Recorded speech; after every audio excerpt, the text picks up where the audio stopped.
जय हिंद, जय भारत। भाइयों बहनों, मैं शैलेंद्र कुमार दुबे आपके सम्मुख फिर उपस्थित हुआ हूँ। कुछ बातों को रखकर आप ये समझने की कोशिश करें। देखिए, हमारे देश में जो ये पार्टी चल रही है, जिसे बोलते हैं भारतीय जनता पार्टी, वह पूर्ण रूप से समर्पित है देश सेवा में। और उसने हिंदुत्व को लेकर राम जन्मभूमि का जो मंदिर बनाया है, उसमें सबका दिल जीत लिया।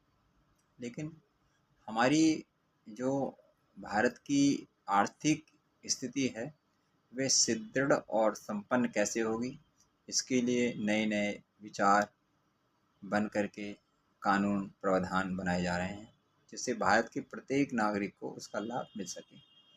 अब आप समझिए कि जितने भी देश हैं, उसमें मूल्यांकन किया जा रहा है कि भारतीय जनता पार्टी पूर्ण रूप से सरकार बनाकर वहाँ के चीज़ों को निरीक्षण कर स्थापित और विकसित करें। इसके लिए वह पूर्ण रूप से कार्य कर रही है। लेकिन मैं जहाँ आज शिक्षा नीति को लेकर देखता हूँ या फिर रोजगार की स्थिति को देखता हूँ, तो वह ही बड़ी अकल्पनीय है। क्योंकि रोजगार की व्यवस्था भारत को देने के लिए हमारे पास सबसे बड़ा जो उद्योग है वो है कृषि। कृषि से आजकल बच्चे अपना मुंह या मन हटाते जा रहे हैं और वह देश के मेट्रो शहर में पलायन कर रहे हैं।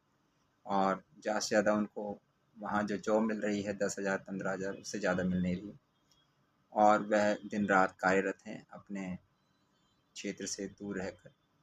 तो मैं भारत सरकार से ये चाहूँगा कि कृषि को एक ऐसा व्यवस्थित उद्योग बनाया जाए, जिससे वहाँ लोग वह खेती करें और खेती करके नई नई वस्तुओं को और नए नए आयात निर्यात को निर्मित करें और ज़्यादा से ज़्यादा लाभ लें।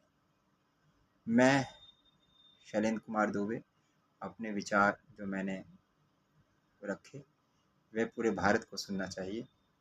और मैं जितने भी बच्चे हैं जो नीट का पेपर देकर आए हैं और उनका रिजल्ट आउट और पेपर लीक होने के कारण उनको ये सांत्वना देता हूँ कि आप अगर बेस्ट हैं और आपकी तैयारी अगर बेस्ट है, तो कितने भी पेपर आएँ आप उसमें अव्वल ही रहेंगे।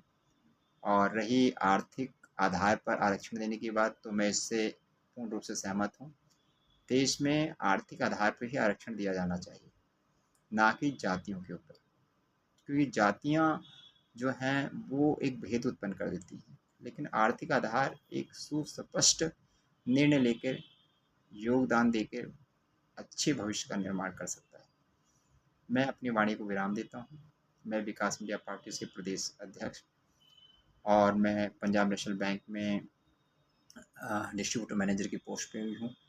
और मैं रेड क्रॉस में लेक्चरार भी हूँ और सेंट जॉन एसोसिएशन में हम कार्यरत होकर के जो पैरामेडिकल की टीम है 26 जनवरी में 15 अगस्त में, उसमें हम लोग कार्यरत होकर के भारत सरकार की सेवा भी करते हैं।